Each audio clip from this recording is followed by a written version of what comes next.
Said he looked like he tastes like Hennessy, and then she don't even drink. You know what I'm saying? Can I get that bottle service though, sir? Please, can I get the bottle service? I mean, that's exactly.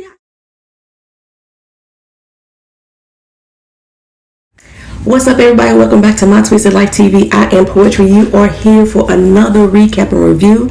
This time we got Ready to Love Season 2, Episode 1, Ready, Set, Mingle. Alright, y'all. So, if y'all not aware, today is Free the Tatas Day. So, if y'all see my nips, don't trip. This is the time of the month that we want all the women to do their breast examinations. To make sure we check them for all, little lumps and tumors. We want to make sure that we ain't got none of that going on up there. That's under my screen. Make it like I got a booger. Okay, it's gone now. Anywho, touch your tatas. Lady, I always tell y'all to Kegel flex. And every time I say that word, everybody does it. Kegel flex. But this time we're going to touch our tatas this month. That's my PSA.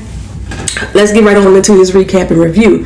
First, I want to thank you all for everybody who was live tweeting with me last night during the show. Y'all make the watching experience so freaking fun.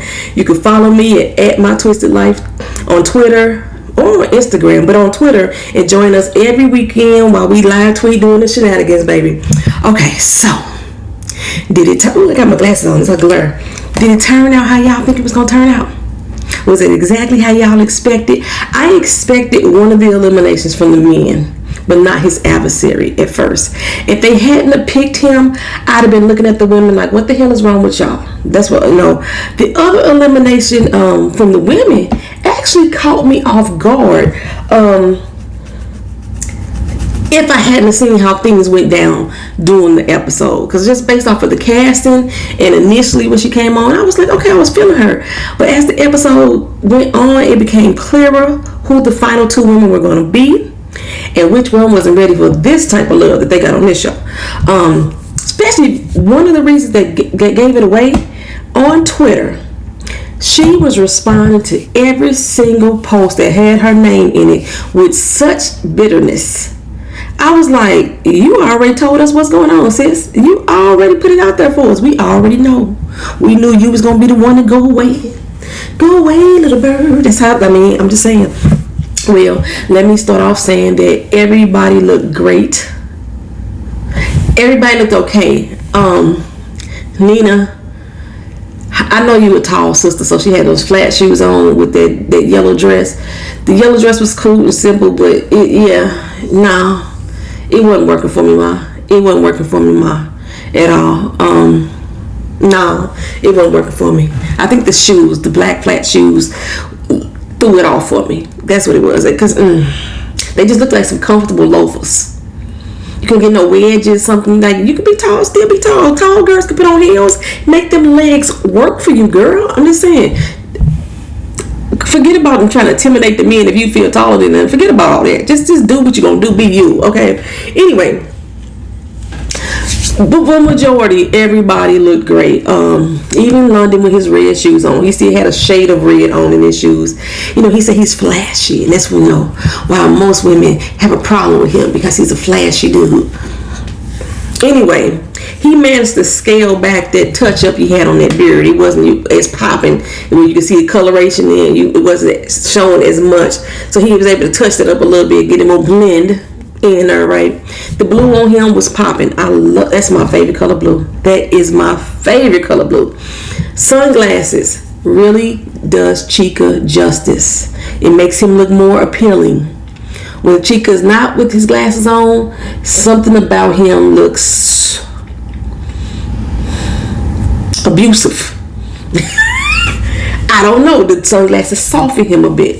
It's soft, and it's funny how Divine said in the show that the particular women can soften him. I don't know. Without his glasses on, he looked kind of wife beaterish. I'm just saying. That's just me. Anyway, John. He owns all the velour jackets. All of them. All of them. Well, what was it, velvet or something? It was one of them. It's velvet or velour. John owned them all. If you need a velvet anything, go to John. He got one in your color. I'm just letting you know right now. But overall, the men look nice. My sisters, like I said, they came through. Their pictures that's on the OWN network do not do any of them justice. None of them. Hair, makeup, dresses, heels, with the exception of Nina's flat shoes. And they came with some cute little sassafras about them. All of that. They all brought that with them. And I was like, yes, girls. Yes, yes, yes, yes, queens. Now, y'all know Divine is one of my favorites. I told y'all Divine and Tiny is one of my favorites. In my comment section, y'all really wasn't feeling Tiny, though. Y'all said she was on some other show on Bravo that I did not see. I didn't watch it. I don't know who she is. Y'all told me about this other show that she was in. They said that she was, her personality was too big for y'all. Y'all didn't like her. I like Tiny right now. My feelings may change, but that's my girl. Divine is my other one. But on Twitter, the fans do not agree. They was hating on Divine, baby. They did not like her at all. I was like, damn.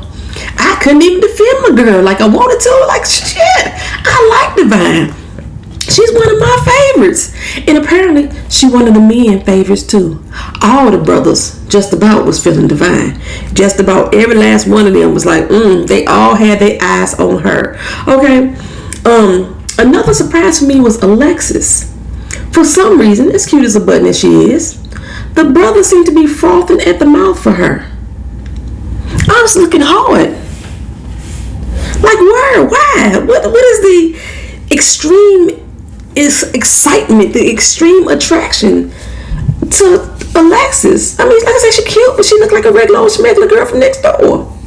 Maybe it's because she looked like a regular old schmegular girl from next door. Because she was kind of toned back a little bit. I know she had a little midriff out, her little thigh high, cut up to the waist line skirt, but for the most part, Alexis looked pretty, not, I don't want to say basic because she's not a basic chick, but she looked simple. The way her style of dress and everything, she didn't look high maintenance. That's a good way for me to say it. Alexis didn't look high maintenance, and maybe that's what was drawing these men, because Tommy said in the beginning that men in Atlanta think that all the women want is their money, their pockets, what they got in their dough. So if Alexis don't look high maintenance, she don't look like a fixer-up or like she need to be, then maybe that was the draw. Because I didn't see this extreme attraction that they had. I mean, it was just like, oh my God, Alexis, she's just, I don't know what to do myself. I can't breathe without her. He's about to just touch the hem of her garment. That's how the brothers was acting. I was like, really? I don't see it. I don't see it. She cute though. She is cute. Okay. And like Nina was another surprise for me, because I told y'all that I thought that she reminded me of Ashley from season 1. Far from it. She was so out of her comfort zone. She seemed confident in her casting. I'm like, girl, ain't no future in your front. Ain't no future in your front. So now here we go with the old flashy former football player London and his old thought pocket mess again. Ladies, I'm gonna tell y'all, beware, because he said that's all he attracts is thought pockets. They can still be cold, not even in the microwave yet, and he can attract them. So trust me, if he hones in on you, that's what he think you are off the rip. It's a thought pocket. That's just how I see it. If you thinking that every woman that come around you that look you up and down is a thought pocket because that's what you attract, then that tells me what you thinking of these women off the rip. Reva, like I said, y'all gonna have to earn her trust. She is layered with bags and bags of distrust. She's layered with them. She coming in the gate already thinking that y'all playing games, and she ain't got time for that. She ain't got time for that already. Jimmy Jones, motherfucker recited his whole commercial. Jim Jones. I guess he didn't want to be related to Jim Jones, So, damn, I think I'm strap on down. I know I said it's free to Tata's Day, but y'all really don't need to see them. They beautiful and stuff, but keep them under wraps. Okay, Jim Jones coming to joint.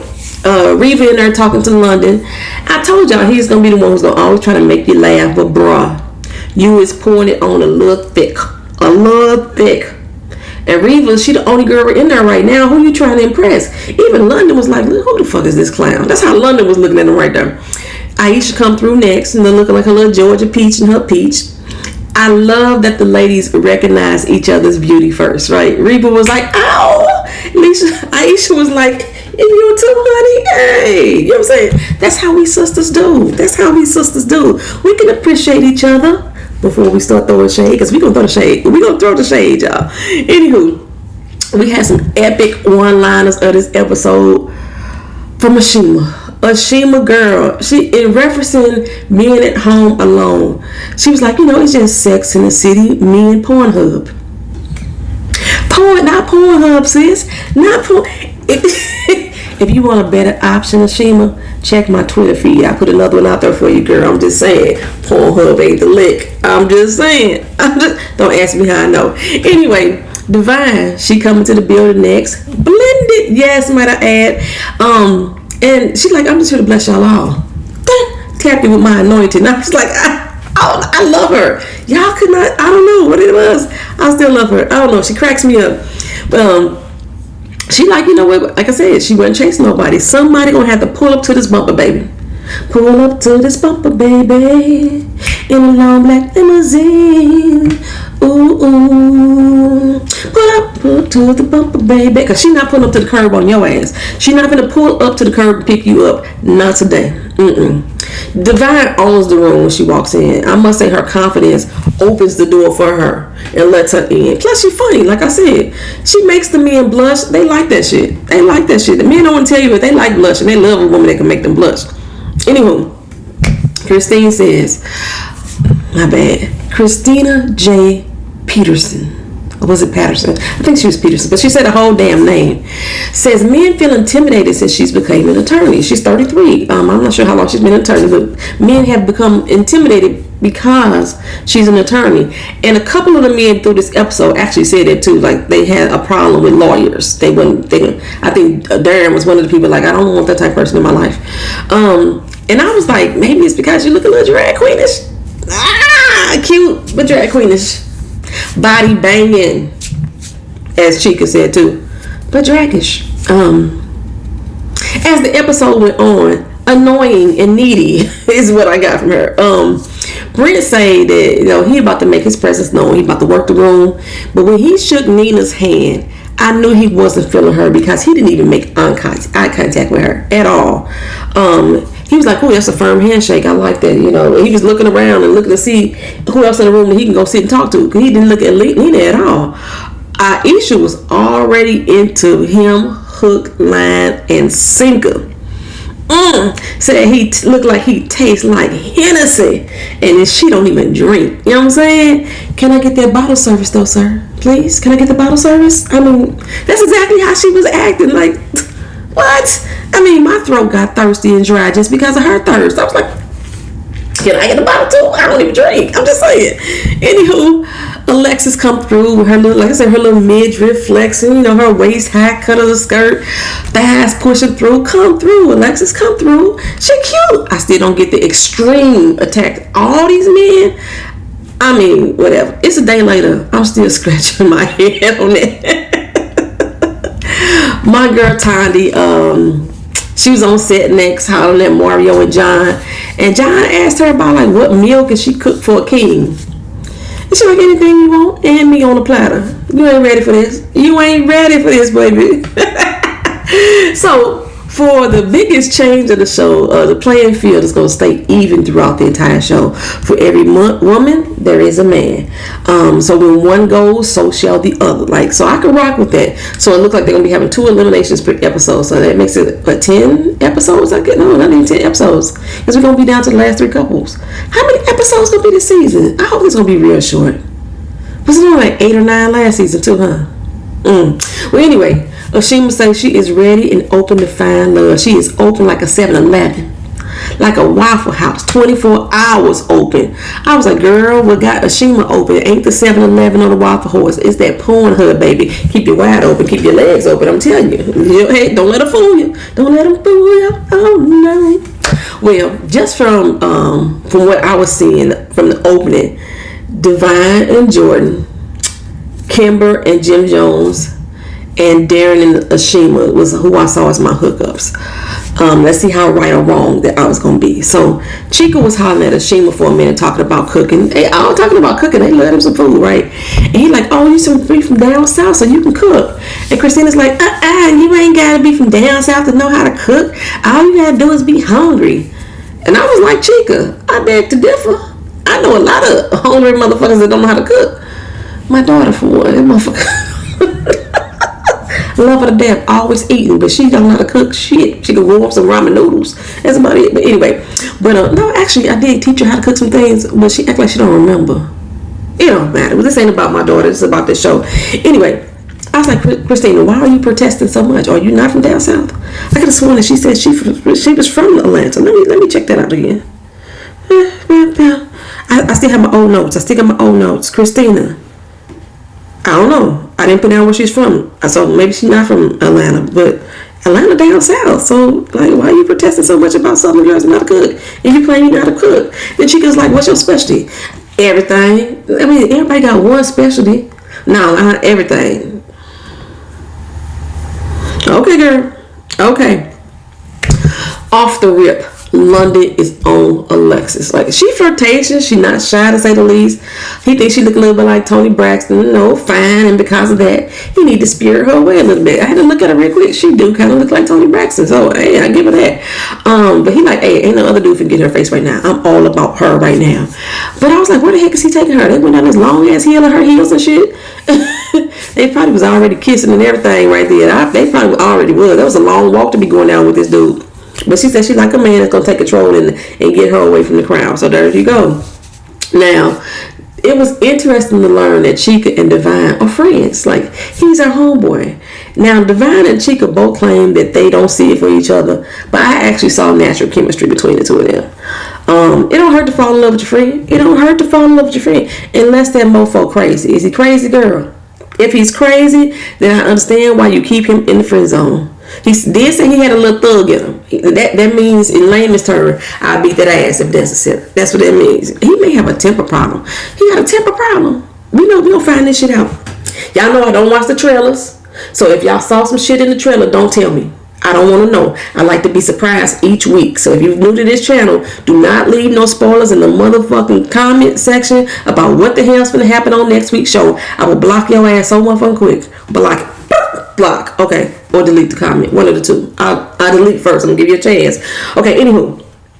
They down there picking out each other's perspectives. And I was like, okay, I'm digging this. I'm liking this. For Darren, she said, he picked out Darren. And she's like, she liked that. He's a little sexy, alkaline water talking self. I don't know what's sexy about alkaline water. Divine, you're gonna have to hit me to that. Because I didn't know, girl. I didn't know. I don't know how you make that sexy. But he also picked out London for her, so her type, right? She already had eyes on him. For him, she said Alexis, and Reva, the girl with the cute beat. She had a cute beat. These are two very strong, opinionated women. And like I said, Divine basically said that Chica needed to be humble because these two women, they could soften you a little bit. He needed to be humble, is what she said. And he feeling Alexis though, so we got a little match. She feeling London, he feeling Alexis.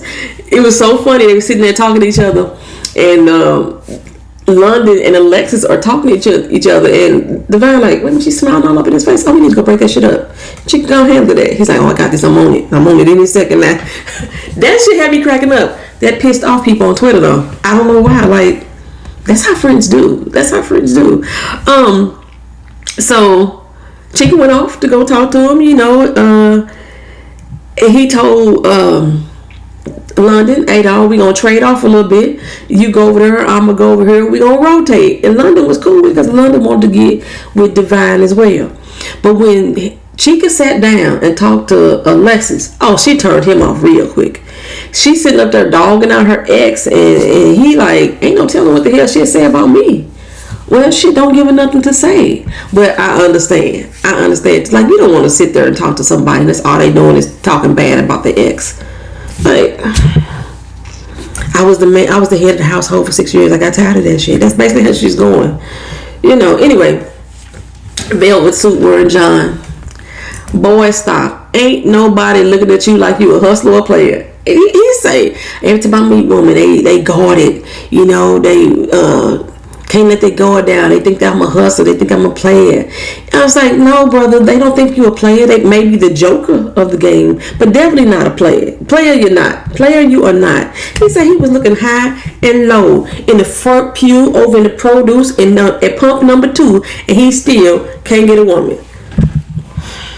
It's the unconditional love rap that you're trying to sell. It sound good. I even understand what you trying to say, but how you were saying it don't make no sense, bruh. It don't make no sense. He said, you know what? When it comes to this love thing, I see it on 4 different levels. I can like you. I can love you. I can be in love with you. But ain't nobody ready for that unconditional love. That's what I'm all about. I'm with that unconditional love. And now remember, I said that he was gonna try to roll over you with his principles. Yeah, Kimber was sitting there like, okay, what the fuck is he talking about? Yeah, that's how I was too, Kimber girl. That's how I was too. He says, like I said, the women are guarded and nervous. John, sweetheart, baby poo. That's not guarded and nervous. That is what I'm just not into you looks like. That's just what that is, sir. That's what it is. Well, Kimber is feeling her some Jimmy. And I think I said I saw their chemistry early on. Like, Kimber likes a man that can make her laugh. You know what I'm saying? Jimmy seems to be that one. They go off together too. I was like, okay. She decides to take her shoes off. I guess it's raining, you know. But I told homegirl in the casting special, I know y'all take this way before I saw the casting special. You got to practice on those shoes, Mark. You wouldn't have to remove your shoes. You got to practice in them. This fool Jimmy, I'm gonna start calling him Sauce because he putting it on hella thick. Sauce bends down and kisses her foot. What in the? You don't know that woman? To be kissing her feet, and now you don't take your old foot mouth up there and smile all up other people's faces, and you got a foot on your lips. What you think the liquor gonna rinse your lips off? No, Jimmy. No, Jimmy. Sauce man. No, sir.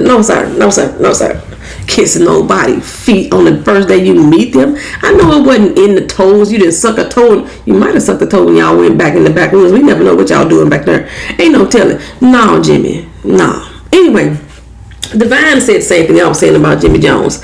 He landed on real thick, you know. He the only one really setting up a real flag for her. When he said he was an equal opportunity employer, Twitter lit him up. They were like, okay, he from Atlanta. That means he liked the girls and the boys. You know, that's what an equal opportunity employer does. And I don't know. I didn't say it. I'm just repeating what the tweet said. That's all I'm saying. In his defense, though, he was aiming that statement towards Alexis. Like, what he was implying, I don't know what he's implying. Maybe it's because he liked Coke and Sprite too, you know, the darker and lighter, but I don't know. What you mean by equal opportunity, bro? Jimmy, explain. Anywho, Alexis had all his attention. He even gave her his heart. She like, if I find out you got like 10 of these little chocolate hearts you passing out to everybody, you gonna be on my shit list, bro. I'm just saying. I was like, where the hell did he pull that from? He been walking around with that piece of chocolate in his pocket this whole time. Anyway, Kimber was looking like, oh no, he didn't. I know she ain't gonna be my competition now, is she? Well, like I said, Ashima and Darren, like I said, they see one another. He said Ashima has definitely caught his eye. And I can see that their conversation kind of flowed effortlessly. And Bondi Blue, she's another YouTuber. If you didn't know, does Bondi review this show? If y'all know Bondi reviewed this show, I think she do because she was tweeting about it. She was posting that the funny girls never get the guy. And as this episode went on and listened to the brothers speak about Ashima, it seemed that Bondi was right. They all look at her like she the homegirl. Well, now we get to see Mario smoozing. He was on Kimber at first, but she ain't really feeling him. I could tell. Nina, however, she likes her some Mario. He said he was cheap and bougie at the same time. All I know is Mario said that a woman can't run the household. My brakes been pumped on him ever since. Well, Mario pumped the brakes on Nina. No, she wanted all the details of his last marriage. Why y'all ain't together no more? You know, what day y'all get married on? Just like stuff like that. Her body language screamed, "Get me the hell out of here." And he like, "Hold up, ma, I don't even know your last name yet. You asking all these questions like that?" So she only seemed to loosen up for real when she was talking around the other women. That's what she seemed like to feel she was the most comfortable. So like when she was at the table with the other couples, she seemed like she was the fifth wheel, because like she was all laid up into Darren's arms, you know. Angie sitting next to Mike, and Nina just sitting there talking about sex and how sex was very important to her. If your sex game ain't right, it's a wrap. We done. Angie was like, you know, I'm so glad I've grown from that. Because remember, she said that sex used to be her main thing. Is now number 3 on her list now. She's grown. Growth. Shout out to Insecure. Darren is like, so that's all you in it for is the sex? That's not what she said, but her explanation didn't help the situation. Because she was like, if everything else is good and the sex ain't, it's a wrap. Sis, Nina, baby girl, you could teach a man how to sex you right. You know what I'm saying? Talk to her. She watched a lot of Pornhub. That's what I'm saying. That's all I'm saying. And that's the fun part. That becomes the fun part. And then John sit down and he said, well, he ain't having sex until he get married. I can respect that. Nina respected that too. But she was like, no, bro. I was feeling you until you said that shit. I need to test drive the car before I buy it. And I'm not going into a relationship knowing I'm not getting none. That's a problem for me. I could teach you how to make the sex better, but I can't teach you if I don't know what I'm working with. That's how she was feeling. So now Tommy comes in and tells the lady, hey, I need to know who y'all feeling, right? London was at the top of most of the ladies' list, and John was at the bottom. I don't know how Jimmy got at the bottom, because a lot of ladies said they was feeling Jimmy, but Jimmy ended up at the bottom as well. I guess it was 5 and 5 for Jimmy, I guess. I feel like Angie. There was nothing about John. There was nothing about Jimmy John. There was nothing about John that I was feeling at all. Nothing. I said that in the casting. That there was he get home in. Yeah. Well, the top 2 were London and Mario. I was really surprised that Mario was one of the top 2. John said, you know what, fine. Thank you. You can eliminate me. I'm ready to go home and find my real queen. So he went. He would have been my pick too. Y'all let me know if John would have been y'all first pick. Then they get the news that they weren't done. Ladies, you next. Kimber like, ooh, this made me so worried real quick. So the ladies turn up their charm. Christina, though, she went with, I want to get married and have 2 kids as her go-to conversation for everybody. You only want 1 kid? Nope, you're not the one. The bro was like, dang, I hope you get what you want. And she's like, dang, really? I guess she wanted them to change their mind. Most of what I heard, though, wasn't that they didn't want kids. They was just, I'm not sure, which kind of translates to, I'll do it with the right women, and maybe you just ain't it. That's what I kept hearing. Because even Michael was like, you know, I don't want no more, but you may be able to get 1 out of me. You know what I'm saying? Dudes will do stuff for the right women. But she had her agenda set. If you wasn't talking about marriage and having 2 kids, then nah, bro, I don't want to talk to you. I was like, Christina, you're doing too much. I even tweeted that. And she responded back to me, nah, they just put me on a show with a bunch of old dudes who don't want to get married and have kids. I just left it alone. Because she, like I said, she was debating with everybody. And she said, did I even put her name? No, I did put her name. I was like, everybody put her name in there. She was... She exhausted me. Shit, and I wasn't even on the damn show. But from the casting, a good number of these men said they was ready to settle down and have a family. So they were ready. At least a good number of them were, you know. But the way that she was coming at them, like, I understand she wanted to make sure that she said what she wanted up front. I understood that whole point. But the way she was doing it read desperation. You know, it's all I could hear was, my biological clock is ticking like this and this. You know, I was like, you know, what's that movie?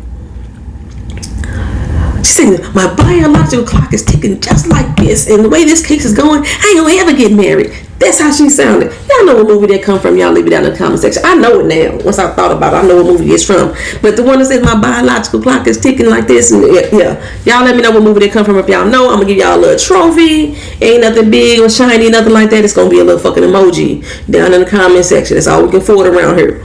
Anywho, wow, everybody is over there mingling. Nina is off to the side to herself. Chica was at least able to try to talk to her and give her some reassurance, but no, I don't know. Nina had that victimized mentality on right then. Nobody here likes me.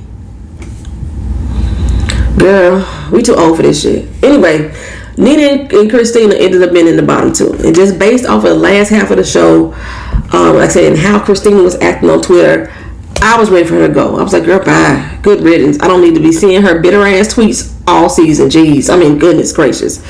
Have they taped the reunion show for this yet? Because you know sometimes when they start airing the show, the reunion show is about to be taped. If they haven't taped the reunion show yet, Tommy Miles, Will Packer, can I get a seat in the audience? I'm just saying, you know, y'all, my viewers, y'all retweet this, tag Tommy Miles and tag Will Packer and see if I can get a seat in a reunion if it haven't been taped, because I'm trying to see something. I am. Like, I'll even comb my hair for real to sit in on this reunion. But baby, when Chica said that we can throw Ashima out too, Darren was like, oh, hell, we can't. Nuh-uh, that's my number one. But most of the guys was like, yeah, she my homegirl. She act like a homegirl. But I'm kind of rooting for Darren and Ashima now. I'm kind of rooting for them. Anyway, Chica I think was the only one who said he was not feeling Alexis. But when Christina exited, she was like, thank you for not wasting my time. I at least respect y'all for doing that. Thank you for management. Deuces. That was the end of this episode, y'all. Y'all let me know how y'all thought about it. If y'all was live tweeting with me, did y'all see all them damn tweets from Christina? It's kind of laughable right now, but it's kind of sad because I know doggone well this show over. They probably, they're watching it as we watching it. You still holding on to this bitterness, dog, because you got eliminated the first episode. Let it go. Like, comment, share, and subscribe, y'all. Peace.